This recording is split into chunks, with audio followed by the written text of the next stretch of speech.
Ngayon, papakilala ko ang matalik kong kaibigan. Tara, punta tayo kay Meme. Ito ang matalik kong kaibigan. Ngayon, papakawalan ko na siya.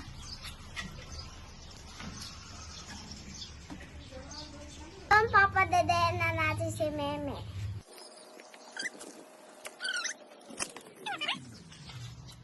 Ano, tara Meme, laro tayo mamaya.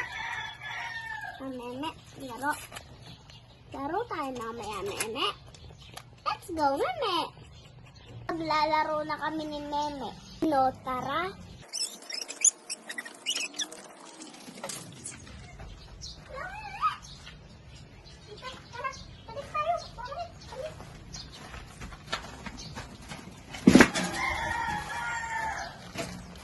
Si Meme kasi makulit siya. Ayun, nakulong na si Meme.